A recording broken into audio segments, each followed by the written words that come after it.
Okay, welcome to Abroad While Black. I'm Cordy Aziz, the founder and executive director of Environment 360.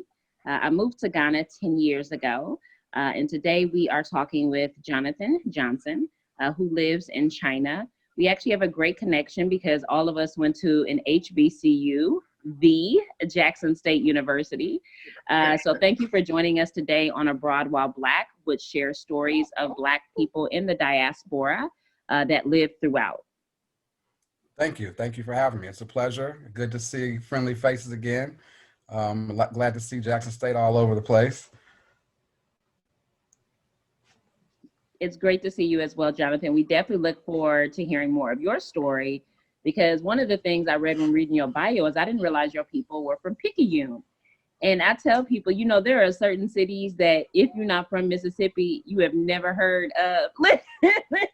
Correct. And that is one of them. One of the places where if you are not from Mississippi, you have no clue that Picayune exists. Correct. Or people like to, they often think of New Orleans newspaper. So they automatically think I'm speaking of New Orleans. Now, you see, this how you know I'm Mississippi born and bred. I didn't even know there was a Picayune, Louisiana. No, it's the Picayune item. Oh, look at this. Yeah. Who knew? Yeah. And then I think we also have my co-host, Sean, and I'm sure he'll do a little bit to introduce himself and talk about who he is. Awesome. I'm assuming that we were talking about me. My name is Sean Burrows. I'm the CEO of Burrows Enterprises. We're dedicated to building an economic bridge between Africa and its diaspora. I'm also the co-founder of Ingressive for Good. We are basically focused on training 1 million youth, deploying $1 million in funding, and creating 5,000 jobs over the next 5 years. I'm really excited to be here. This has been a pretty spicy week. I'm pretty sure we got some amazing things going on, and we have John here. I'm from the East Coast. He's from the far East Coast. For all y'all who see these movies, you know what I'm talking about. What's going on, brother? Welcome. Glad to have you. Thank you. Yes, there's a lot going on, even though I'm quite far away, as we both all are. I'm sure we stay current on all the events, keeping our finger on the pulse. Awesome. So I guess if we're going to jump into these current events, one of the first things I wanted to kind of tap into was this NBA strike, the strike on top of the strike within the bubble, within the entire comeback. So basically, what ended up happening was they decided to go back. I think the NBA is kind of very much so forward on being able to support Black causes, being connected to the community in certain ways. And they allowed us to, they allowed them to have the messages on the backs of their jerseys and different things like that. But basically with the murder, straight up murder that took place in Wisconsin, the Bucks decided to basically, they're not going to play. They're not coming on the court. And then they convinced and spoke with the other members to not come and play. I was on the fence with that. And then they came back. LeBron came back, and then there was this back and forth. So maybe did you guys catch up with that, or could you hear a little bit of what was going on there? I'd love to hear your perspectives. So I didn't catch all of this, but apparently there's going to be like some NBA strike due to racism. I mean, I feel like it's a great way to push, but I'm actually wondering how many white people really care about basketball. I mean, let's be real. You probably maybe got 4% of the population. They might be into duck hunting, football. I feel like there are a lot of other sports outside of NBA that they're really into. But I do think that it's good to see people do stand up. Who I think will make an impact is Osaka Naomi, who didn't want to play tennis. That's how you get them right there. That's like, you see, tennis is one of their sports.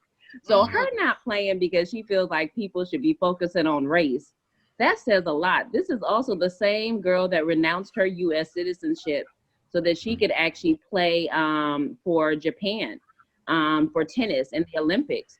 So I think that she made a great statement, and I think that her sport is much more likely to hit them where it hurts than the NBA. I think, well, go ahead, John. Jump in there. Go ahead. Well, I think that this is an example of what I feel is a problem we have in our community as Black people. I get the sentiment The murder, as you described it, is exactly what it was. But um, we always look for, or we're waiting for the oppressor to welcome us or to feel sorry for us or to change their ways. And boycotting a game, although I get the gesture, is just symbolism. Putting names on the back of jerseys, symbolism. Putting on the court, symbolism. Nobody is doing anything actually. And I mean, we have to do something. We do a lot of communicating out in public so everybody knows what we want to do. After the boycott, then what? He's still paralyzed, still locked to a bed while paralyzed after being shot. So, what is the action that we're going to do? And I See, think there are John, only. this is what I think is the thing between Black people that live abroad versus Black people. I think that you have a completely different perspective when you live out of the country and you're removed Mhm, from it mhm. versus when you're in the thick of it. And then you brought up this other guy, Blake, that was shot. Did y'all hear though that his warrant was for breaking in his girlfriend's house, raping her, and then beating her? Understood, understood. But if it was an isolated incident, then those facts I think would hold more weight. But being that we're coming off of George Floyd and the other multitude of incidents when we are protesting for this very thing, to shoot a man in the back 7 times, you could have shot him in the leg, you could have shot him in the arm, you could have tased him, you outnumbered him. There were numerous tactics that could have been deployed instead of shooting him in the back. And it just speaks to the blatant disregard for our lives. So yes, I do agree that I do have a different perspective on things, which is why I initially left America, because Mhm. um, we only have there's only a few options Black people have, and we don't want to face that truth. You either leave, you fight, or you die. That's it. So I choose not to fight for something that is not mine. I understand our ancestors built that country and we have the right to ask for what we want. But at the end of the day, they built it for somebody else. And they are not going to welcome us in that house. So we either fight and kill the right people. I hate to be so blunt, but that's what it's going to take, or we leave, or you die. Those are the options. Yeah, So Way I to break think it down, John. Yeah, I think it's difficult. You know what this reminds me of? Did anybody see the episode of Boondocks where it was like somebody threw a chair and then everybody all of a sudden was like, I'm mad. Yes. yeah, I'm It's mad. like, Yeah. this is the feeling that I get where it's like, I get the feeling like we're in love with being mad and finally being able to express ourselves on these national platforms and different things like that. But we got to look at the historical impact of protest and civil unrest, and then compare it to the status quo. We still getting shot. We still getting our butts kicked. We still getting mistreated. We still getting yes. left out. So at this Yes. point, that's where I start kind of looking at my opinion is that they probably should have protected their platform, stayed on their platform, and basically let the money talk. That is the problem that That's we have. the only thing that's going to work. Exactly. We have all of these entertainers, all of these athletes and whatnot doing their own things in silos. Like I was talking with the management of Miles Garrett, another spicy character, Mhm. about 2 weeks ago. And again, this is no shade. I don't want any issues because this is I don't want to cause any problems. But he's basically digging water wells in Tanzania, which is amazing because people need water. But at some point, we have to start tapping into and attacking the causes that caused those people in that To area need the to, water. to need water in the first place. If you start empowering people across the globe, then you start running into situations where like we can start solving our own problems. But I think we have to stop working in silos, these one-off projects here and there, and start trying to put together a huge Black VC fund that's focused on our interests. I'm writing this amazing article about dissecting Black tech exclusion. I think anyway, I don't want to take that conversation too far away from there, but there's definitely more effective ways, I would say, then stepping away. And then when they step back in, I had this feeling of like, man, you ain't What, really yeah. got that life, bruh. No, you're not. You're not. You could have just, you might as well just keep getting your money You because might that's as well the only just way stayed out. over. Yeah, That is, that that that is, was. Go ahead. that, Go ahead. I'm sorry, that is exactly why I feel is an example of our culture. We put our, nobody really wants to take that first step, Nope. and nobody wants to be that martyr for the cause. Other cultures are willing to do that. If I can, I would like to share a story that Please do. that happened to me, um, just to show the difference of how we think. So when I first began teaching in Korea, I was an English teacher, and one of my classes, we happened to come up on the discussion of slavery. So being a Black man in Korea, addressing Korean students, I took this opportunity to give them my perspective and not give them the whitewash presentation that they asked me to present. After one of my students asked me, so I don't understand why you guys were enslaved. And I said, well, you know, they put us in conditions where they threaten to harm your family. They take you away from your family. You don't speak the language. And then he was like, well, then, you know, I just still don't understand. I won't work. And I was like, well, what if they take your mother and say, we'll kill your mother if you don't work? And he said, my mother's dead. And at first it hurt, like, dang, you let your mother. But then I thought, they have ingrained into them that I'm not going to be anybody's slave. So yeah, she's going to be dead. I'm going to be dead.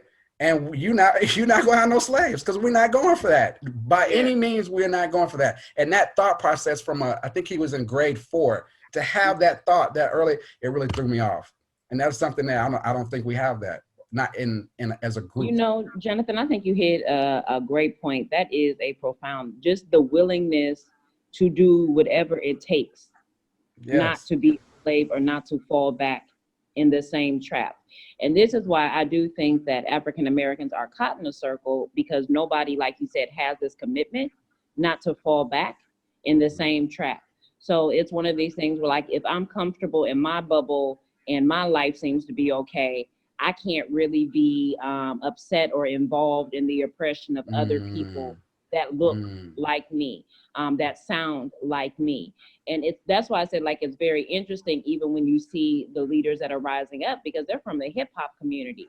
But what about all these Ivy League people? Where's Obama on this? You get what I'm saying? Like, where are the right. key people Right. that can Exactly. really influence? Where are the people from the Exactly. CBC? I haven't seen the Congressional Black Caucus make any No. statement yet, and you are supposed to No. be the most powerful. So these are the things that really kill me, is that you're so busy still trying to fit into the pieces so that you can secure your family or your own personal legacy, that you're not willing to sacrifice for the greater good.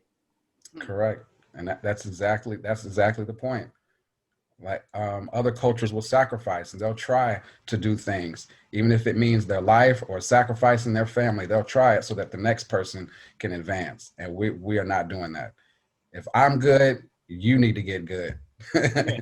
Yeah. That's basically how it is. Yeah.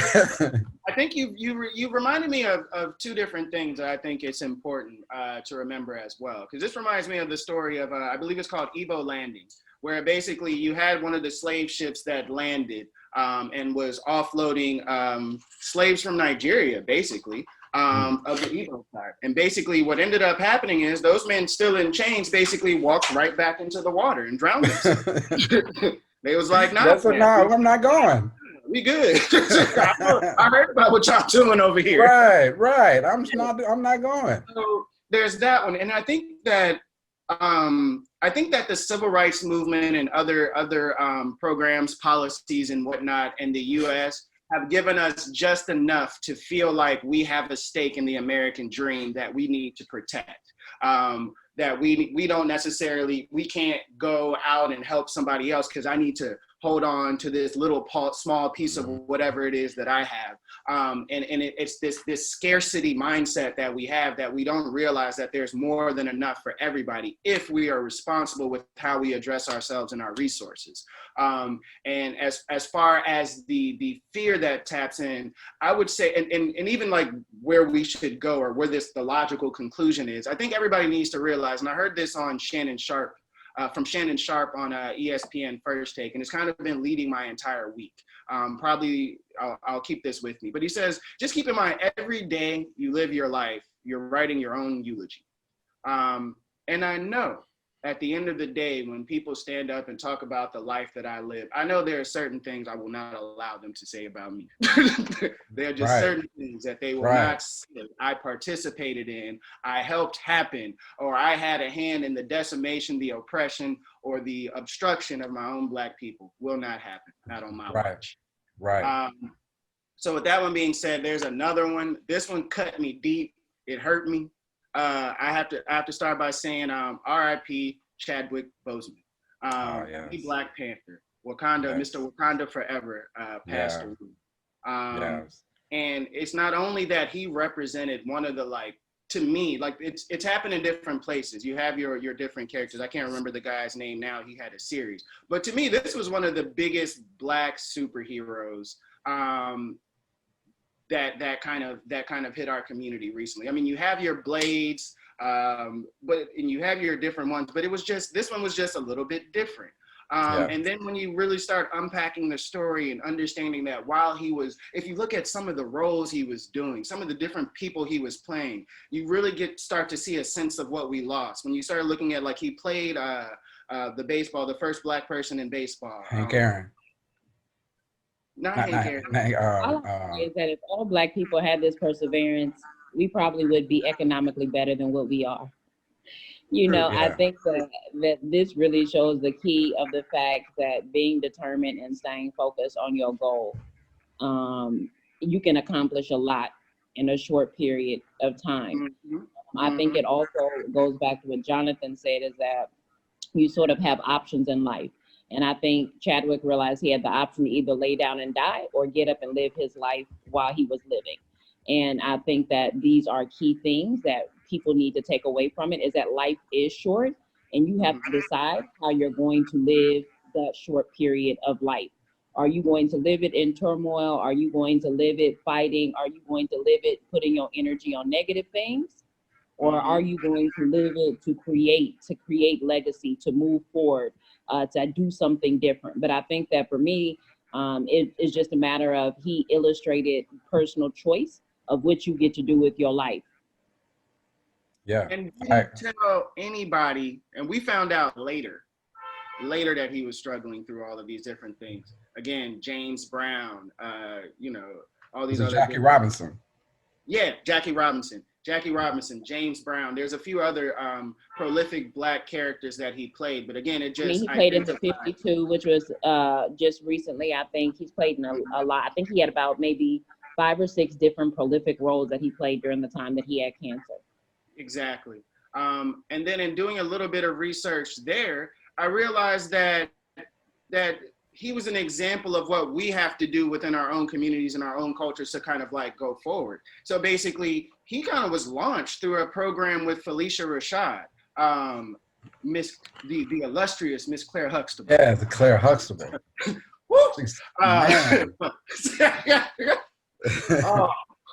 But anyway, so she had this program where she was kind of like calling all the actors and different things to help support these other up and coming Black actors.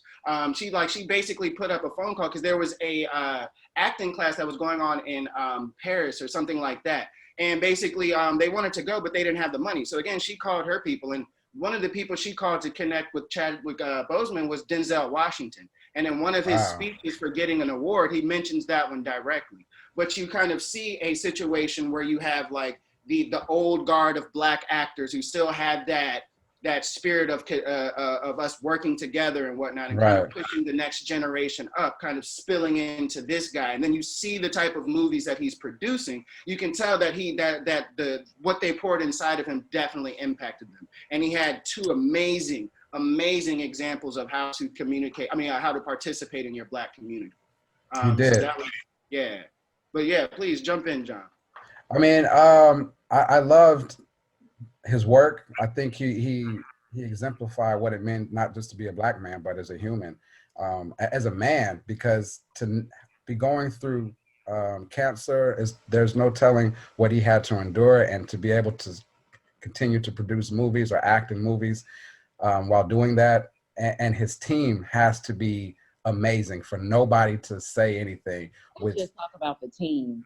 We yeah, all his need people like that on our yeah, his team, team right? is Yeah. amazing. This day and age with social media, like that's almost impossible. Like Yes. literally, that's really almost impossible. He did something impossible. So his team needs a big shout out. Yeah. But sticking not to, I guess I'll save it because I don't want it to seem like I'm um, being negative towards him. Um, No, but but just we to talk say, about everything. Be real. okay, Speak your okay. Okay, well, 100. it's not anything negative about him. It's just in the in my home, our hero in the Panther film is Killmonger. It's not Black Panther. We don't hate him or whatever. We love Black Panther, but Killmonger is our hero in my I home for mean, my he two was sons. out there stealing them artifacts back, boo. He was out there trying to work for the diaspora. He told them, "Y'all out here living good. What about the rest of us?" You know, and Man. that's what I try to teach my kids. Like it's cool. That speaks to us again. Going back to the NBA, you know, we might step our toe out a little bit, but as long as we're good, we're not going to go too far because we have to protect what we have, and we've been conditioned to think that way for so long. And Killmonger is the antithesis of that. No, I'm gonna take over this. I'm gonna kill whoever I have to kill so that all my people can be straight, all of us. So that's the only And thing I'm I just want to gonna say. Not the, and I'm just gonna give an unpopular opinion. I actually hated Black Panther the movie.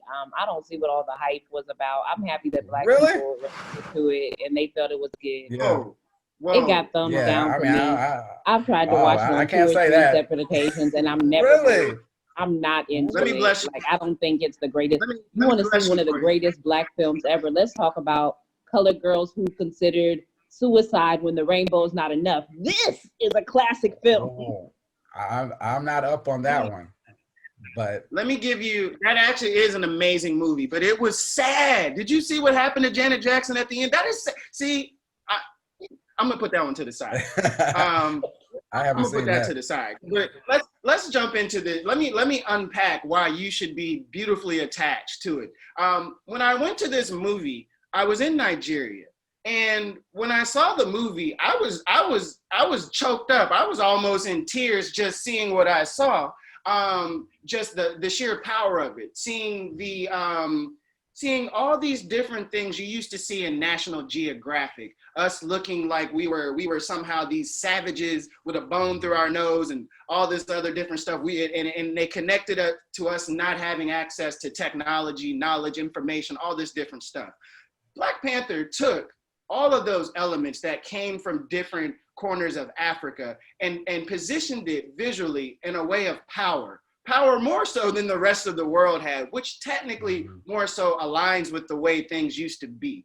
And that's where I kind of took a lot from that. But the interesting part, which is why I know that we as Black Americans have an issue, is that a lot of Nigerians had the same response as Cordy. And why did they have the same response as Cordy? Because seeing people with their tribal marks and different things like that is commonplace. It's not special. They grew up like that. They woke up like that. So Right. for me, it was my first time seeing that. Even from Cordy's perspective, Cordy's dad is from Sierra Leone and different things like that. Cordy was Okay. not disconnected Okay. Yeah, I from wasn't moved. her Okay. cultural. I I can see wasn't that. moved. For I me, was Okay. just this like, was the best show of African culture that I had ever seen in my life from a fictitious standpoint, that I had stop ever lying. seen. You know, Coming to America is still the number one It's iconic another level. It's another in level. Black Yeah, that's culture different. movie out That's there. another That's level. different. When I had having two sons living abroad, one of the benefits of doing that is I get to control what their blackness is to them. So they have a whole different perspective of what black is. They're not starting off with slavery. And one of the Mhm. first introductions to our blackness was going to the theater, having it to ourselves, and watching Black Panther and seeing Go ahead, superheroes. Jonathan. Yes, And See, we were that talking that beforehand. You have all boys as well, right? yes. So that is a very impactful. They have Captain America, but what they fight with is Black Panther and Killmonger. We have both toys in our house, action figures, and that's who they use to play with. And that's something that growing up as a boy, I didn't have any black superhero exactly. cartoons, let alone an action figure that talks and has an African voice and speaks in the language, from our culture. That's something that I don't know if there's even a value to put on that. That's why I was hesitant to even say anything that could be perceived as negative about Boseman, because I do appreciate the work that he did. Without him, that movie would not have been what it was. Mm-hmm. So, yeah, and you needed to have Black Panther to have Killmonger. You So have to. They work in unison. And then again, that same mindset permeates the world that we live in. Because I'm not gonna lie, if we're gonna talk about myself, I would say in my mind, I feel more like a Killmonger. But I know that my public image has to be more of Black Panther. Yes. That's the Mr. T'Challa. That's the code switching. That's kind of like the code switching we have to. Well, maybe you don't have to do that. That's the Malcolm versus Martin. Right. Because if I'm gonna drop this in here, it looks like my screen froze up again. Can y'all hear me? I can still hear you. You're muted, Cordy. You're on mute. Oh, thank you very much for that, John.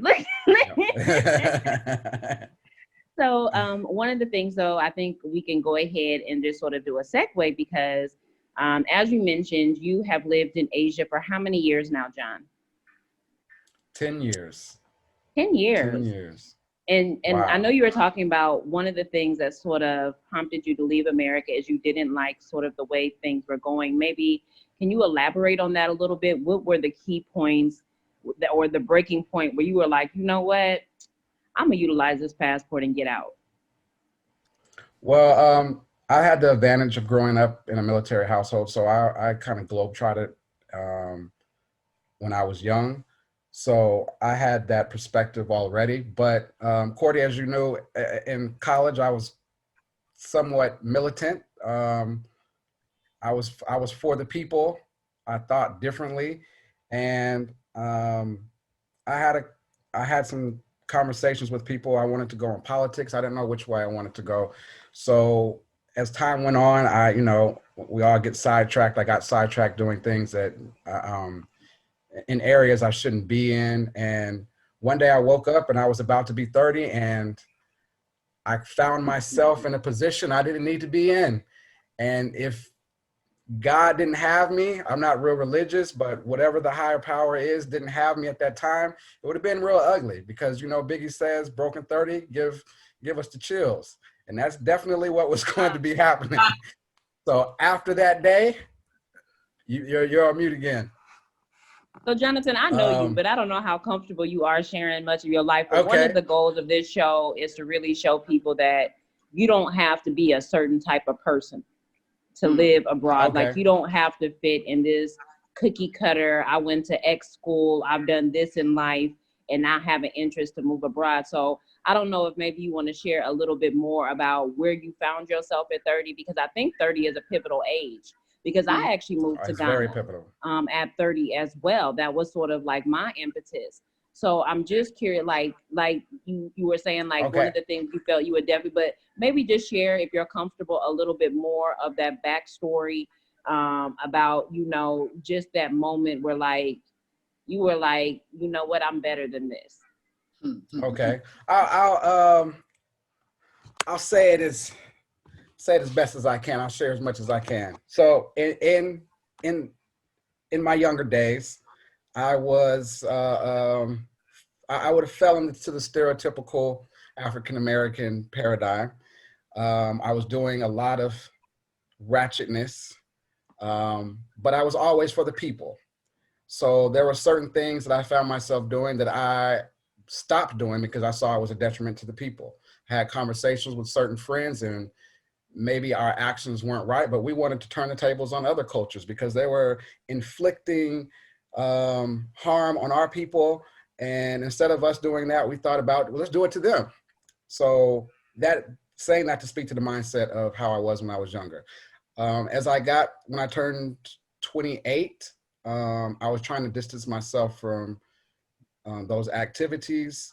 I had a job It wasn't that much, and it was very difficult balancing or transitioning from a place where I can do whatever I want to do when I want to do it and live how I want to do, to now you want me to come in and at this time and leave at this time and do what you say. So that was something I struggled with a lot. I got 28. I had a part-time job, but I wasn't fully transitioned. Um, I was at a gas station with a friend on Christmas. And so we were sitting in the gas station, and something just told me to hit your hiding spot, man. Clean yourself up, get yourself together. I hit my hiding spot in my car. Um, Shortly after that, from every direction, the narcs come, and they search me, search my friend. He has a Tupac shirt on. They're speaking real bad to him, like, why you have a Thug Life shirt on? Are you a thug? Blah, blah, blah. Not knowing he's graduated college or whatever. Yes, we're doing wrong, but you don't know that. You just jump into conclusions. They come to me. I have graduated. I was transitioning, trying to be a teacher. So I gave them, no, I'm not doing that or whatever. So long story short, they let us go or whatever. But as we're going home, I know what I was doing and I know what I had on me. And I just started thinking, if that would have went left, any money I had may have been gone. And if I did not get a favorable outcome after 30, it's over. It's over. So I would have been in that cycle. So that moment, I went home and that was it. I wasn't doing any of that. I got a full-time job, made the full transition, but I still didn't like it. I didn't like anybody telling me what to do, especially somebody that I felt that I may have had more money than. I don't want you telling me anything. So that's something I have struggled with. But my friend Eric Jackson, I'm sure you may remember Eric. Yeah, I do.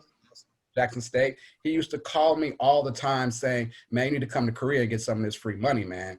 And I'm like, I mean, it's okay teaching English. I don't know about that. And he was like, okay. And he used to periodically call me that. So one day I decided I'm going to move to Atlanta. I have to get out of Mississippi. This is what the problem is. It's Mississippi. I need to get out of here because people get caught in a cycle. I need to get out. And as I'm packing, the day I'm packing, I'm going to stay with a friend in Atlanta. I really don't want to do that, but I'll do it, save my money. And I say in my head, if Eric called me, I'm going to Korea. And I tell you no lie, 45 minutes later, as I'm getting in my car to go gas it up, he calls me. So it has to be like 4 a.m. for him. It has to be around 4 a.m. And he calls me. And I said, Eric, I cannot believe you called me right now. I'm coming. And he's like, what? And I'm like, man, I'm coming. Just tell me what I need to do. I'm out there. I'm going to Atlanta right now. I'm literally going. When I get there, I'll call you. You call me or whatever. I get to Atlanta 2 days later. He calls me like at 5 o'clock in the morning. And he says, what you doing? Church, that used to be my nickname. Church, what you doing? I was asleep. What's up? My boss is on the line. He wants to give you an interview. I said, okay, can I have 5 minutes, to get myself together? He gives me the interview on the phone. He's like, cool, I want to hire you. Can you come tomorrow? I can't come tomorrow, but I'm not in Korea. But give me 2 weeks and I can be there. I actually left in a week. Sold my car. I got an overnight passport in New Orleans. I went back to Jackson, said bye to my friends, went to Picayune, told my family goodbye, and I flew out of New Orleans at the end of that week, and I've been gone ever since. And I told my friends, I'm telling you bye because I will not be coming back. I will not be coming back. Unless when I get here, like it is just so awful that I can't make it, I will not be coming back. And a lot of people didn't believe me. I actually had to come back in 6 months to get a visa, but that was it. And then after that, I wasn't back until 3 years. The following time after that, I was back with the family.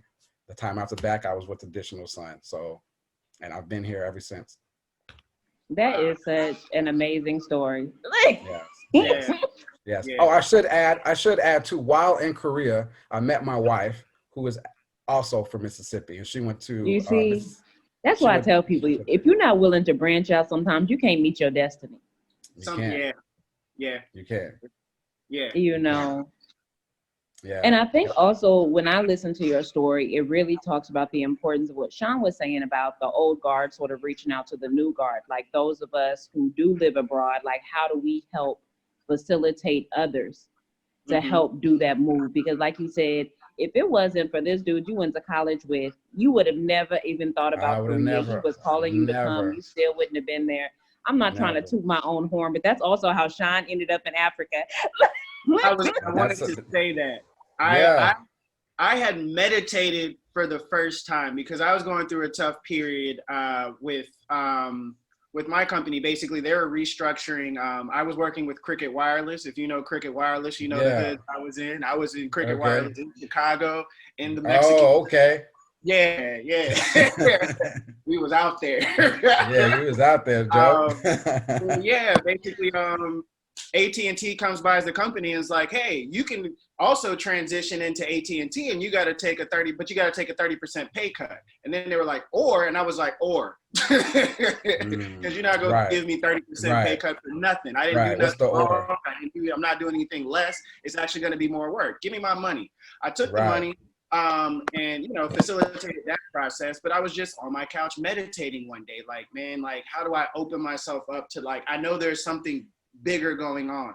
I know there's something bigger going on is not the way that the church communicated it to me. It's different. It's different. It's not Mm, that. It's not like mm. I need to sit here and pray and wait. Nah, I need to. How do I awake that energy in myself? So I was just like trying meditating for the very first time. Like 5 minutes later, Cordy just calls me out of the blue, like, "Hey, what's up? You want to go to Ghana?" I was like, you know what? This maybe this Wow. is this is that thing. It was just Wow. weird. And the thing is, Wow. Cordy is like probably one of my best friends, but we are both very, very independent and sometimes solitary souls. So Hmm. we'll maybe talk to Hmm. each other at that time once every 3 months, 4 months, 6 months, Right. something like that. So for us not to have talked for months, almost a year, and then that call comes in just randomly, I was like, all right, the message has been received. Right. Clear. I Right. got it. Right. That's all it takes. That's all it takes. Me and my wife have been trying to here in China, I'm with the Rotary. I'm a Okay. Rotary member, and I just became a member. But my reason for joining Rotary is to find connections so that we can start, um, bringing people over here, just to, at the least, just to see that there's something else out there. Because I feel that the first step, a lot of my close family, I've gotten them jobs and then they renege, they don't want to go, which I understand. It's a big move. Everybody, I mean, Mhm. it's a lot leaving your family.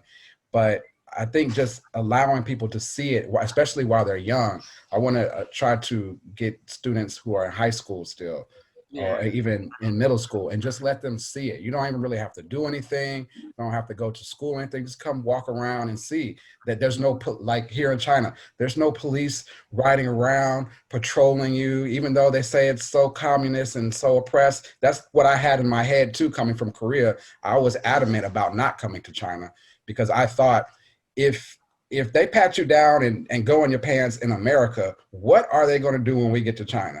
Mm. So I was very tense when we got off the plane, and when we got off the plane, they just waved us through. Like it wasn't a big deal. So just allowing people to experience that at a younger age, I think that will do wonders for us. And so we don't have to stay there and fight. If Mm. everybody's not fighting, it's kind of pointless.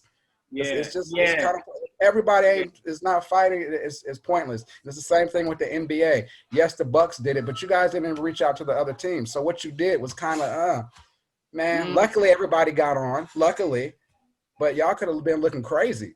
Yeah. Yeah. So crazy. And that's real. So, Because like, Jonathan, let's talk about, because, yeah. like you said, you had a lot of misconceptions about living abroad. You got off the plane, they waved you through. So, let's talk about like your first few months in Korea. Like, what was that like? How did you make the adjustment? Like, how did you find your tribe or your connection? Like, what was it like on the ground? When I got to Korea, my guy Eric picked me up from the airport, and when he picked me up, he looked so good. Like he had gained some weight. I could tell he was eating good. His skin was clear, and I just thought, okay, Okay, he wasn't playing. He wasn't playing. It was amazing because the airport, Incheon Airport, is like ranked the #1 airport off and on every year. So the airport was immaculate. So I was super impressed. It was very organized, very clean when I stepped out of the airport. And he took me straight to my apartment. Looking back, the apartment, it was just all right, but I thought the apartment was the dopest shit I had ever seen. It was a two-story, it was a two-story, 2-bedroom apartment. It was really, the top story was very short, um, but it's called an office tale. But I thought it was the dopest shit I ever seen. It was on the 9th floor and it overlooked the city. Dropped my stuff off. Then he took me straight to the mall or a night market, and it just had anything you could think of: shoes, food, clothes, women, just anything that you can think I of. And love this how is women were also noted on the commodity list. It's I not a didn't mean commodity list, to. It's survival a risk. necessity. It's a Yes. necessity. I wouldn't want to live without a woman. Man, I don't know what would happen. That's another topic I would like to speak on too, living abroad. Um, but because that's something I had to deal with. So at my first couple of months was basically like I was on vacation. My second week there, I started working, but I mean, the job was pretty cool. I was going out every weekend. They have a strong Black community there, Mm. very strong Black community. So Black events all the time, which is how well, I met my wife indirectly one night, but I met her again at a Black event. Um, just a very strong community. But if you want to step out and get some Korean culture, they're welcoming. This is Um, interesting. So y'all got a whole Black community in Korea. oh, and it's even stronger here in Shanghai. We have Black Really? families, man.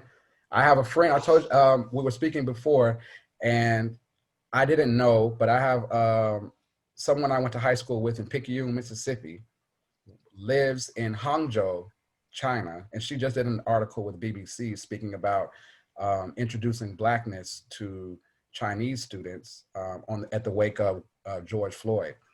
But she visited over the summer, and she was just amazed because there's so many black families. Um, it's very strong. It has gotten weaker because of COVID. A lot of people have been got caught abroad, so they can't come back. But my son's birthday party, I took a picture of it. I wish I had it on this computer. It's beautiful. Black children from age 15 to 2 years old, all together in China, speaking Chinese. My oldest son speaks Korean and Chinese, and it's This is nothing to them. amazing. Like, it's not even, it's like, you don't speak Chinese. That's what it's like. You only speak one language. That's one thing I do love about living here. They go to international school. My oldest son, one of his classmates, her dad is running for Prime Minister of India, or he was running for Prime Minister of India. Wait, Like, yeah, you it's in a whole new class of people over there. his Yeah. connections are going to be crazy. His Yeah. connections are going to be crazy. Like, I joke with my wife because her connections with her graduates are a little bit different, excluding you guys. A lot of my connections from Jackson State, if I want a pack, I can get a pack. That's basically you know what I'm saying? And that goes far for our community because we still have that problem. Even if we graduate, if we don't get the right connections, then Yeah. we can still be sucked back in that same cycle. So it's wonderful. But back to Korea, it's a strong Black community. My first couple of months there was like a vacation. Though most of the time there was a vacation. After I had my son is when I started to look at things a little different because the cost of living is quite high there. I purchased a car, and purchasing the car, insurance is not expensive, but gas America has nothing on Korea when it comes to gas. And I only purchased. We in Ghana where it's Oh. basically $5 a gallon. Oh, okay. Yeah. Well, I think it was about 7 or 8 when I was in Korea. Ew. Okay, yeah, And that's intense. And they don't go by gallons, so it's a liter. Ew. Yeah. So, It's liters here too, but I just be rounding it up. So it's like Yeah. $1, I think, per liter. But I just be 4 liters equal a gallon. yeah. Yeah. Give or take. Right.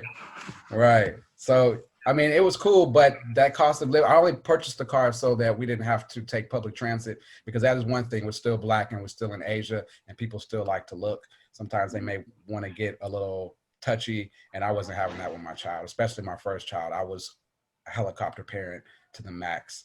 Um, Everything, I tried to do everything. But moving to China, it's great. All the misconceptions, it's still, you can't do what you want to do, but I respect it because it's not like America where they say you're free and you can have all the freedom and liberty that you want. But psych, I lied. You need to pay this fine or you need to go sit down. In China, no, you cannot do that. Try it if you want to. That's all I got to say. And you can try it if you want to, and that's on you. We told you we're not going to argue about it. There's not going to be a discussion because I told you not to do that. And I can respect that. You said don't go over there. I'm not going over there. That's fine. It's not a problem. But they don't mess they don't Okay. mess with foreigners. There's So nobody, there's no police walking you, around and one of the things that checking for stuck your out to me ID is or none that of you that. said that you and your wife, you've been trying to really reach out and get people to move. You've even helped people found jobs. Some of them reneged. When you look at Mm. the people that you tried help move abroad, what do you think are some of the biggest misconceptions or some of the biggest fears for why somebody has a job in place and then says, you know what, I'm not coming? Well, one reason is um, a lot of people don't like change, and this is a very big change. Um, it Although I love it over here, it isn't for everybody. So I would never criticize somebody for not for having cold feet. But I think one is not being exposed. A lot of people that I asked, they have not really been out of America before. They had to go get a passport. So, like I said before, my family, both of my parents were in the military. I had a passport. I've always had. I went to I went to college, and my roommate were talking one day, and I was like, "You don't have a passport? That's like a driver's license. Like, why don't you have a passport?" So, I was going like, to that's ask about crazy. that So too, people because a who lot of us don't have passports. Yeah. a Yeah. lot of people don't. A lot of people don't. And I have a friend. He's doing well. I'm not going to say his name because we may all know him, and maybe the Jackson State will alumni will see this. But he's doing well for himself. Um, he will not get a passport. He says, "Why do I need to leave the country? I got everything in America. If I need to go somewhere, I can go to Vegas or New York, Atlanta, and I can't even." He says that and it frustrates me so bad. I can't even communicate to him why you need to leave because it frustrates me so bad because he's very intelligent. And that is so unintelligent for you to say that. Like I'll, there's I'll give I'm sorry, you go. I'll give you one way to change his mind. Okay. Whichever way you can, get him to go to Carabana Caravana. Okay. in Toronto. It's Okay. not away, but it's Yes. close. And once you It's start state's seeing this, territory. yeah, if you start seeing this black group of people partying, nobody gets Yeah. hurt. There wasn't any fights. I mean, there were probably, Oh, but it wasn't yeah. like this machismo that we kind of have to walk around with in the U.S. Yeah. You'll find that's one of the things Yes. that I think you have to that we need to explain to people. When I left America and I started interacting with different cultures, especially the African culture, I found that Americans in many ways are prone to violence just by inherently from the culture. It's a more violent culture. And I found myself being able to Let's relax and say be more, aggressive because it's not only physical violence, but it's even verbal violence. yes, Mhm. which leads to, because you can't just say anything to me. Right. Right. Right. Right. um, but yeah, it's just this like weight that was lifted off of my shoulders when I felt like people weren't just naturally feeling like they had to test my gangster, so to speak. Right. People were Right. really just interacting, and if they offended you, it wasn't typically on purpose. I didn't have to assume somebody was coming for me. So Right. those are the things. I had a conversation at my previous school.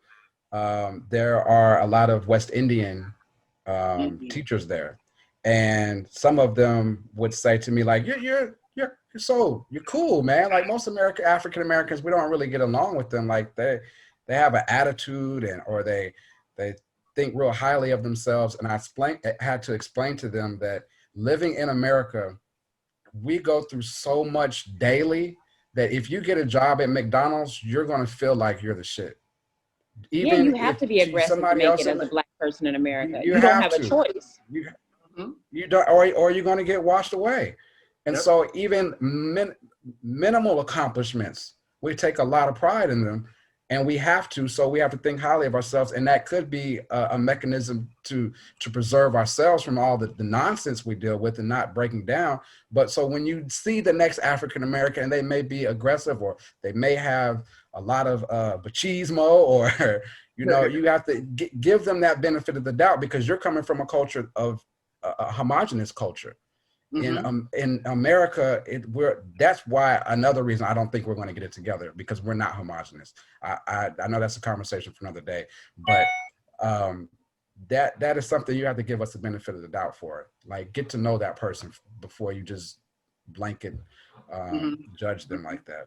Yeah. Yeah. Yeah, I agree. And I can even say this, having my business, like sometimes I have to check myself that like not everybody or every situation is against me. And Mhm. that like Yeah. people can have different interests and still try to support you in different ways. But this is, I know for me, Yes. something that I have to consistently sort of check myself and realign my thoughts that like it's not me against the world. Yeah, I think Yes. you touched Yes. on something very important there. And I say this so many times during these calls, but I see a lot of connection between the attitudes of South Africans and Black Americans. And I say Mm. that we collectively we exhibit the symptoms of PTSD, Mhm. much so like we were in a war zone. It's Mhm. not the bombs going off in certain places as you would see, but it's those like Cordy again touched on those many microaggressions that you have to Mhm. endure every day. There's also Mhm. the part where we typically have low self-esteem. We Mhm. typically have a low self-concept, and what you'll find even when you start looking at or when you deal with people in your life, look at those people who are the angriest or the hardest or the loudest. Typically, those are the softest, most traumatized people. And we exhibit a lot of those characteristics when we travel abroad. So with that being said, I think you kind of touched on people trying to like potentially reach out and touch you and do different things like that. I'd love to get a little bit more understanding of like how was the interaction between you and the locals in the different Korean and Chinese cities you were in.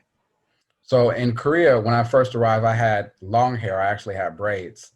Um, the first night, someone just walked up and they just touched the back of my hair, and fresh from America, that was a no. So I had a normal reaction for us. You playing with Luckily, your life. yeah, you playing around. I don't even know you're gonna come up and touch my hair. Like, come on. But luckily, my guy Eric was there to diffuse the situation. Like, it's he doesn't mean anything like that. They're just curious, and they don't really have in Asia. They are a community, and it's a positive and a negative, but they move as a unit. And Mhm. when they speak to each other as their family. They call each other like in their language. So example, they call black men Hukyeong, which is black brother. Now, at Mhm. first, coming from America, it just had a negative connotation to me at first. Mhm. But as I listened and watched, they call everybody Hyung. So they call everybody brother. Even if they don't know you, if they don't know a woman and she's older, she's my Chinese and my Korean gets mixed up sometimes, but Wonderful they call problem to her have. they call her Are you aunt. around here trilingual, John? How many languages are you I speaking before mean, you continue your story? I'm not Wait. I'm not trilingual, but I can hold my own. I can hold my own in Chinese. I'm definitely not All fluent right. in Chinese or Korean, but I can get what I need to get done. I Excellent. did feel myself. I went to Guam one time, and I was feeling myself because I was trying to find the map or the English map so that we could get to where we're going. And I could only find the Korean one, and I could read that and get us to where we need to go. And I was feeling myself a Those lot. are small But victories when you live abroad. They are very small yes, victories. yes, they are. But the interactions, I would say, in Korea are not as egregious as they are in China. In China, um, the people here, the people here really don't have any. They don't understand social distance at all. Mm-hmm. So if you are trying to, we had a workshop, and a lady was trying to explain the difference between Western culture and Eastern culture. And she showed a PPT slide, and she had two slides. One of them was a whole bunch of circles all over the place, and then one was a straight line. And she was like, "What does this look like?" And everybody automatically, this is a line in China, the circles all over the place, and the single file line of circles was Western culture, just to show how they operate. If you go to a store, you better hold your position. You better hold your position. And that is something I had to learn the hard way coming here, coming from Mississippi, Southern hospitality, letting women go first, watch out for the children. That has no relevance in China. There's no relevance. Your child can get it. Your wife can get this elbow. Anybody can get this elbow.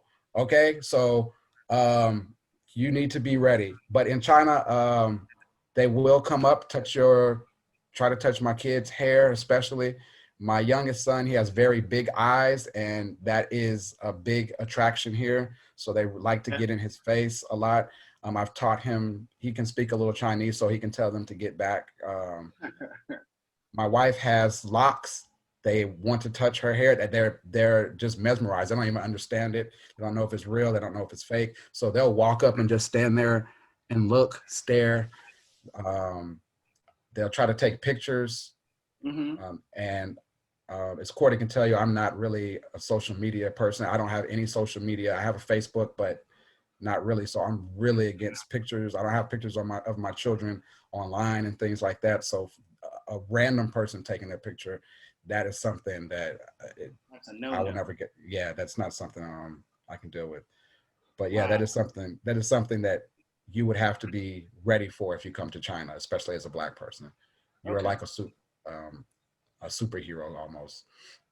Yeah, that's what I was going to say, because you touched on a few different things. Like, I find that not only does American culture kind of teach us to be more independent than a lot of other communities I've been a part of, but there's just a different feeling. Basically, like you said, the social distancing is completely different. I found that in Africa as well. I almost got into a couple of altercations because I'm like, why in God's name are you standing so close to me? Close. Yes. Like, bro, like, why are you touching me? Like, and I had to realize that, like, and you touched on it too, when you have like a community living and you see everybody as your brother or sister, I can walk up and smack my little brother in the back of the head, like, hey, what's up? What's going on? Yeah, what you got going on with your hair? Yeah, what's this thing you did here? And if there's that, then that's where I, as an American, started feeling like, okay, we're not necessarily doing everything the right way. Correct. Yeah, because I was raised this way, and then going and seeing like so many different cultures all over the world do not share that same social distancing or that same concept of aggression that we were born and raised with. But it looks like Cordy had to go put Adira to sleep, so she's left us to our own devices. Okay. Bruh, what was the dating life like? Because I know when I came to Ghana, it was unholy. But it was just like, that was my first time being at the top of the spectrum. One of the most desirable type of people you want to have, and it was just like, I'm going to bask in this glory for a small group. So I mean, I don't, you don't got to give us, you don't have to give us the Broadway Black After Dark. The old BET. I ain't gonna pull out the credit card and swipe, but but I will say, what was that like, man? I will say in Korea, it was great. It was a great time. In the beginning, it is difficult being single abroad. if when until you find your bearings. So I was eager to find my bearings, but um, it was strange because a lot of people come abroad and they want, in Korea, they want a Korean woman, and understandable. They're inquisitive. I met a Korean woman, and I wasn't. We were actually grew to be good friends. We weren't intimate or anything. But she was like, "I'm so surprised you're not a chink chaser." And then she told me, "You can't say that. Only I can say that because." She tried to say the N word before, and I was like, "Yeah, you can't say that. We're not that cool yet." Yeah. So, Why but is that I, skydiving or bungee jumping? Like, I just want to go somewhere and drop the bomb. yeah. I don't know. I don't know. That's a whole different conversation as well because I don't understand why you want to say it so bad. But um, I honestly I didn't really have that itch, so I really got to bask in my glory because as at home, our women are often left out. So even more so when abroad, because most of the guys are coming over there and they're looking for an Asian woman. So our women are just, and I basked. I mean, as Ah. as as many of our women as I could comfort, I did. Yes. I made Yes. sure our But women were okay. and you know what? I'll say this. I feel comfortable saying this because there's this misconception that women don't have needs as well. And there's Correct. this Correct. conversation that we're going out hunting and slaying. No, we get hunted and I've slayed as I, well. I've been You might have hunted. been the pass around. They might have been like, girl, I was. I will not deny that. I will not deny that.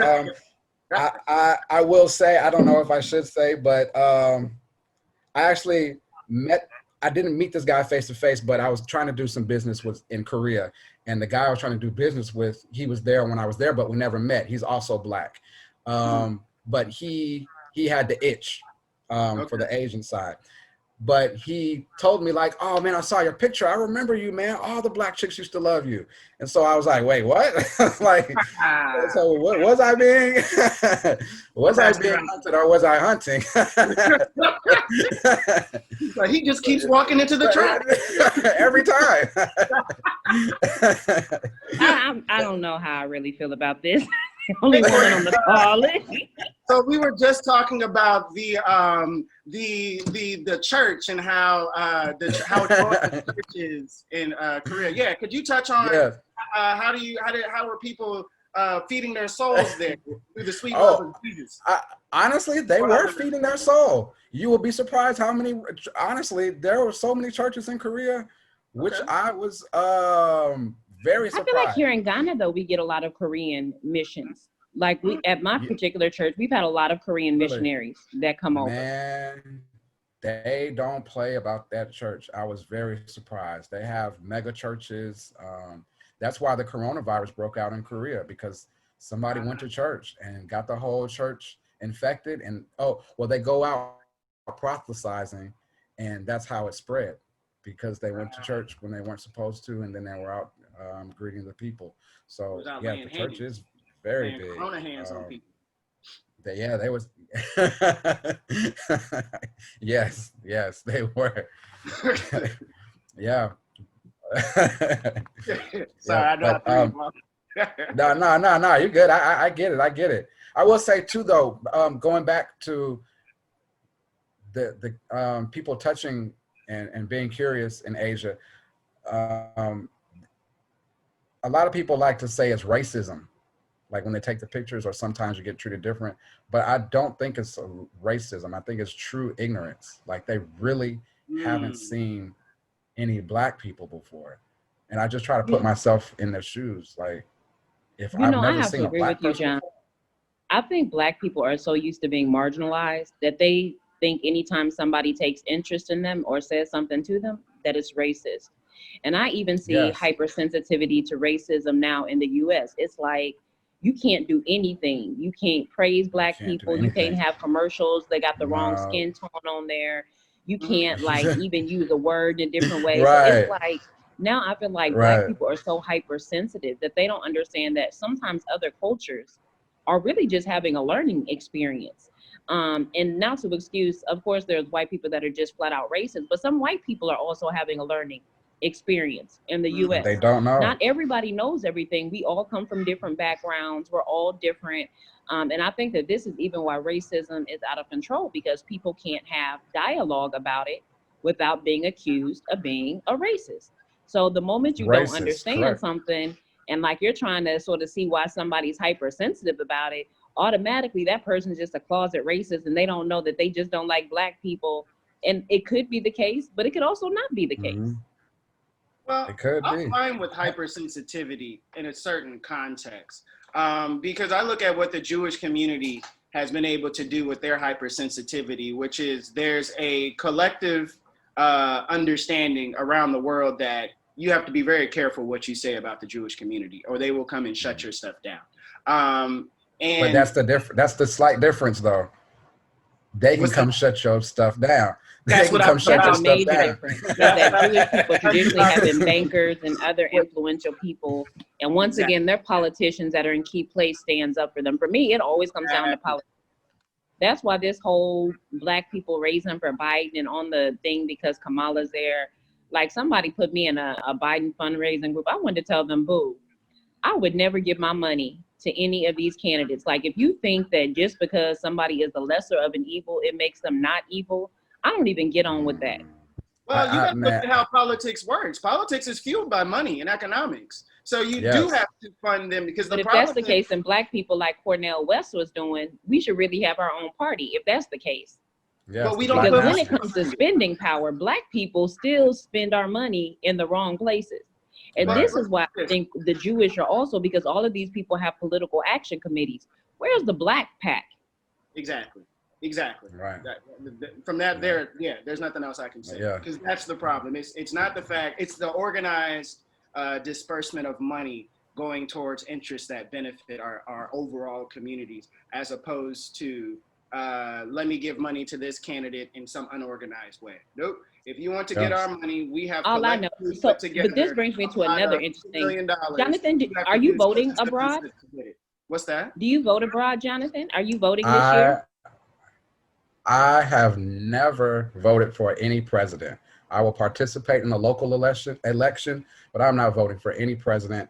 And anybody saying that if you vote for Trump, you're racist. If you vote for Biden, you racist. Mm-hmm. Like he just says it better. Like that's it. I'm not messing with any. And honestly, if you survive Trump, you can survive Trump again. Like there's no president that's done anything for us, and that really frustrates me that we as a people still are looking to the people who enslaved and oppressed us to treat us fairly. Like that is crazy. That's I Like to crazy. agree. think And that this the whole only Kamala way that we're going HBCU, aka pick, like I don't care who the ticket is. I still that you're just probably ain't voting. playing, I you're have to trying to be play honest. us. I Disrespectful. have to be honest. It's disrespectful. So it's disrespectful. You got her just so you can get the black vote, and it's so much. That's the most blatant pandering that may But have you know what ever Kamala existed. reminds And me of? he just And who? Kamala reminds me, like, if you watch CNN and some of the other shows, it's so interesting to me because they always have that token black woman, that Yes, woman that's supposed to express black views and embody black women, but yet she really yes. isn't anything like any black woman that you know. You can you can't you cannot talk black and sleep white. It's impossible. I It's agree. impossible. I agree. You can't talk black and sleep white. Woo-hoo-hoo-hoo. It's You said impossible. something So there. You said it, something there. I I'm not saying that there are not any allies for us, and I had to learn overseas that there's a difference between American white people and white people. And Amanda Seals said it in a comedy. She summed it up that there are white people and there are people that happen to be white. And most white people are from America, as in my experience living abroad. And even though that they are still allies, at the end of the day, as one of my friends pointed out, if it ever went down while we were abroad, they would be with their own, and I would have no choice but to be with my own. No matter how open the Chinese people are with me, or how cool I am with this white person or whoever, you're gonna have to ride with your own, and that's just how it Yep. is. And we're always pandering to them. We don't want to speak the certain way. We don't want somebody else to get too rowdy or speak too loud because they might look at us funny. because we want, That's yeah, it. calm down, man, calm down. Don't be messing Right, you man. don't make it right. We gotta, like that's so frustrating to me that we always look for their approval, or we need to be with them. This whole civil rights. Dr. Claude Anderson, I'm sure y'all familiar. If not, please look him up. He made the most brilliant point ever. We were arguing for civil rights, arguing to sit where we want on a bus, but because we had our own businesses, and we were all separate. We had our own businesses. We had our own buses. Yes. There were blacks who owned their own bus lines, and we gave that up for a seat on the front of the bus. So we don't That's want to it. own the bus. We just want to ride on the bus. We want And to And be you that know is what? all. I always stress on the thing separate but equal. That was really the theme, separate but equal. Nobody Right, was pushing for integration. It says right. separate but equal. And It we said should have if kept, I choose to do that, then that's what I then, choose to do. But I'm right, okay being over here with my own. right. And once we lost that, that was our way in. If we really wanted to get in, if that was it, we would have had our own money. And because we run culture, everything we do, even in China, I went to Japan, walking down the street, I saw 4 women with door knocker earrings, braids to the back, a fleet of Cadillacs, 3 of them had hydraulics. If that is not our culture in Japan, like I was tripping out. Like, what is this? What Oh, is this? Wu-Tang. All they Wu-Tang needed was to forever roll down the changed window and the Japan. cloud of smoke to come out. Like, man, like, and our culture, everything we do sells. So all we had to do is continue that, and they would have had no choice but to come in. They would have no choice because we move everything. But we're focused on socialism and being accepted socially instead of That's it. capitalism. I agree. I We got to agree. And get I this do think money. that this is the downfall is that you can't force You yourself a can't. seat at the table. If You you're not cannot invited to the table, then don't think that you're going to show up and be like, nah, I'm eating at this table. And not only am unless I eating at this table, I'm going to sit right next to you. no, you're not. You know what's gonna happen? We're gonna go buy another table and not tell you That's where it. it is. That's And then it. At the very then you best. know, At the Hey, very best. That's at the the very best. right. Because the other side is you ain't never going. This is the last time you're gonna sit at a table. This I is the promise. last exactly. Exactly. And what we'll do is when we get just an inch, we'll tell them, oh, we're gonna build us a new table. It's gonna have rosewood and gold, and we're gonna build it at Times Square, and everybody's welcome. Everybody's welcome. If you're gay, you're welcome. If you're handicapped, you're welcome. Everybody's welcome. We don't If do you're a anything just pedophile, for you're us. welcome. Like, you're welcome. We have to love everybody. Anytime that's anything for civil rights, it's okay. We'll do this for y'all. But you have to have, I'm not against homosexuals or anything. I'm not trying to get that across, but we don't do anything for us. We don't Yeah. do it I exclusively agree. And just for even one black thing people. that I felt was funny is that it went from Black Lives Matters to Trans Lives Matters to Brown. Yes. It can never just be like, I don't care if you trans, if you homo, whatever, you still black underlying. Like You're nobody still sees your black first. sexuality until you say something. Right. It's first. And it's so, oh my God, it's so disrespectful when they try to liken their struggle to the civil, It's to true. our We love struggle. to fragment the struggle. We Oh love my to fragment gosh. the struggle. And What sometimes Yeah. I feel like the struggle is also focused on things that really don't make a difference. Like I Mm. see people are taking down these Confederate monuments, all of this. Is that really going to change No, symbolism. anything? It's like you were talking about symbolism. Like when do we move past what is symbolism and what is actually changing? Because the things we need to do, we are scared to do them, honestly. The things that we What need to it, so, do, so this is interesting, John. Let's say you have your plan for Black America. Tell us what your plan is for 2024. my plan would be, I have two different plans that I think we need to take. The first Mm. plan is economics. We need to congregate our money, and we need to decide if we want to stay in America. If not, we need to get this money and start building up Africa and start making our exit. We need to find a couple of countries that are going to welcome us, like you guys have already done. start building there. We cannot just mass exodus because we can't take the jobs from them. And we That's need to it. still build up the infrastructure so that we can have a way. But that's what we need to be working to. We need to plan an exodus, or we're going to have to stay there and fight. And when I say fight, I mean not walk around protesting, throwing rocks. I mean that that police officer that killed George Floyd, he got to go. Just that. Somebody, we got all these rappers that's talking about I can put money on your head. I got these sticks or whatever. Get one of your guys to go sit him. Take care of that man's family and send him to go get that police officer. But we're not doing that. We're not doing that. We'll go whack one of our own for whatever reason, but nobody will go get Zimmerman. There's no way he walking around painting pictures. There's no way he should be doing that. That's where I lost faith. I lost faith in so much of that one right there. That hurt me the most. That one hurt me the most. Yeah, you know, he raised money off of that. I know. I think everyone does. Even this Kenosha shooter recently raised money. The one that shot the people in Wisconsin. And you know, I hate to say this. You know, it's so. And this is what I'm saying. Black people. It's so interesting because if this Kenosha shooter would have shot two black people would have been all up in arms. But you notice he shot two white people. Black folks ain't really said nothing about this Kenosha shooter. We're not consistent. They like, well. Yeah, we're not consistent. And you know what? Honestly, what I also think another way or something we could do.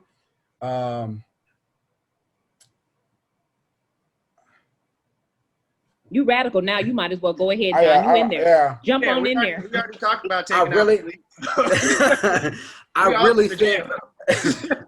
really think I know we got a lot going on with China right now. It's a lot going on. But I really think a very keen move that they could have made, because historically all of our Black Panthers, all of our leaders have leaned towards communism, and they've all visited China. All of them. If you look it up, there's pictures with Mao. All of our greats have been here and spoken to him. If they were to ever reach out, especially in a time like now, and America or England want to give out free visas to Hong Kong, what if they did the same for African Americans who are being oppressed in America? Since we're talking about human rights and y'all are the police, let's give out some visas and see if we can't make that work. I think that would open a lot of different doors, because at the beginning, they probably would be like, oh, okay, yeah, go on over there. But if we start really leaving and start thriving, it's going to be different. It's things that, you know what I'm saying? You have a little negotiation then. You're not going to just be whacking us like that then, you know? So I don't know. It's the first thing I think, if I were to come up with a plan, we need to organize. We need to find a clear goal and what we want. That is it. And are we going to fight or get this money, or are we going to leave? We have to get this money regardless, but that's it. To me, those are the only options. I agree with you. And I think this is why we have Abroad While Black, is because we do want to be able to share stories like yours and myself and Sean's with people, to show people that it really is possible. Like, you can leave the matrix, still enjoy life, still get married, because this is a huge thing. I also moved when I was 30. And you hear so many people say, well, I want to get married first, or I want to have kids first before I do things. But you can do all of these things abroad. I met my husband in Ghana. I had my baby. So all of these things, like living outside of the U.S., doesn't stop your life. It may change the trajectory of your life, but it's not going to stop your life. I tell all of my friends, you need to leave America so you can be American for the first time. Man, that's deep. That's deep. You don't even understand what your American represents. You don't even know until you leave. You don't even know what that's like. How ignorant we are. Yes. Like, y'all don't speak English and I'm in your country. Right. This is it. So John, like, let's talk about, because we just have a few minutes left. So let's talk about, for those people that are interested in developing an exit plan, what do you think are the keys to a successful exit plan if you decide you want to live abroad? Sacrifice is going to be first. Ooh, that's a tough one right there. Woo. You just jump right in there. Yeah, if you can't do that, then don't even play. Don't play around, because it is difficult. I have 3 kids, and I often think about. I will have 3 children, and I often think about the time that my mother doesn't get to spend with them. Mm. But that is a sacrifice I'm willing to make because I can see where they're going. I don't have to have that conversation that a lot of Black fathers and parents are having right now with what's going on. I can choose to show that to them when I please. Another one is you need to figure out what you want to do. You can't come abroad saying you're going to wing it, backpack, even though we don't really have that option. That's speaking more to other cultures, but all of that, don't do that. Have a clear plan. If you want to come teach, come teach. What are your options? Can you teach at? What's the pay? Find, if that is what you want to do, find the country that's going to pay you the most to do that job. Mm-hmm. So if you're not teaching whatever the job is, here in Shanghai, there are more options than other than teaching. You don't have to teach. You can do business. They are very helpful if you want to start a business. If you're an entrepreneur, just make sure you have a plan. Exporting is always, maybe not now because of the postal situation, but just make the sacrifice.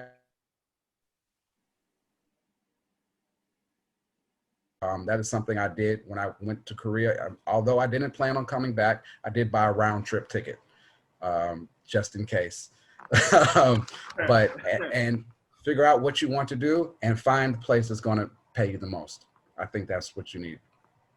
Awesome. I think this is great. And I just can even touch on the sacrifice. I think so too, because, you know, when I was living abroad as single, it really wasn't that big of a deal. But now since I do have a daughter, you do really start to reflect that they don't have those same connections. She's not going to have cousins here.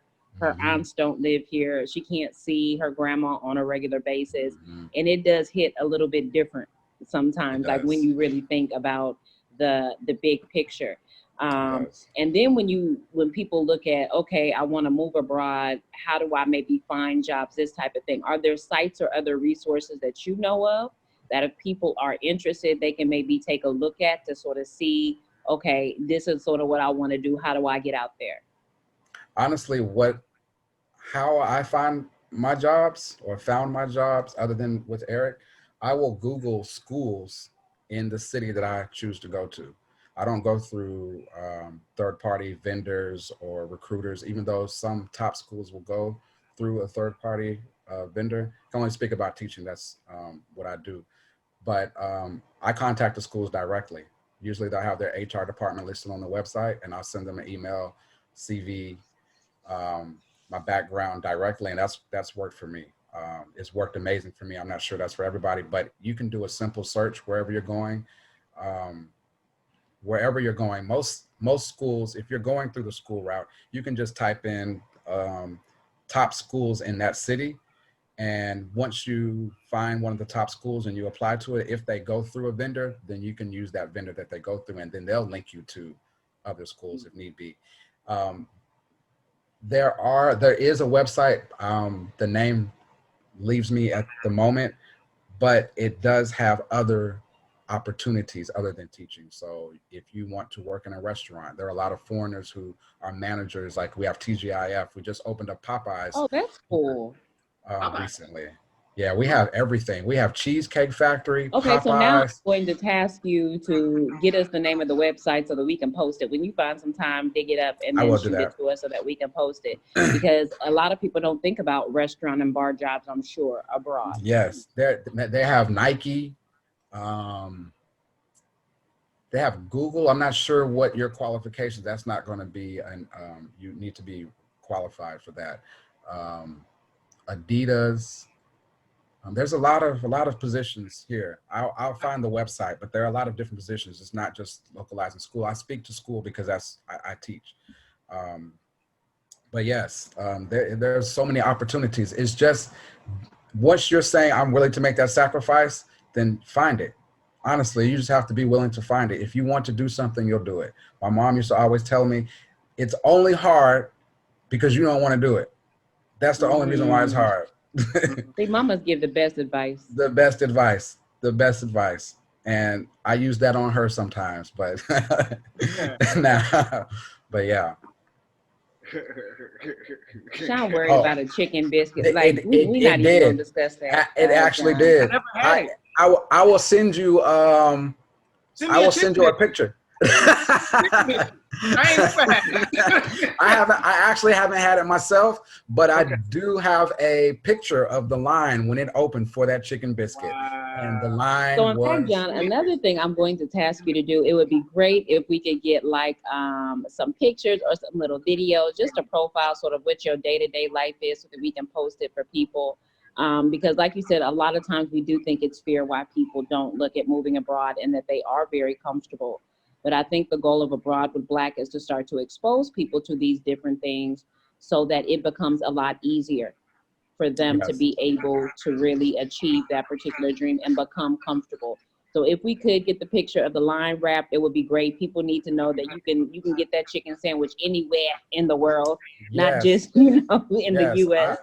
I will definitely share that. And that is a tactic I use when trying to lure people over here. I've gone to the club, done live video chats. So you can see like Oh, it's okay. cracking. So I John, mean, like, that's your thing too. So when you having something, we can push people your way so that they can watch, so that in case they want to continue to follow what you're doing in China, Shanghai, or learn more, that they can basically tap in to some of those okay. resources and things that you're showing to help educate people about China. It's time Okay. for us to head out.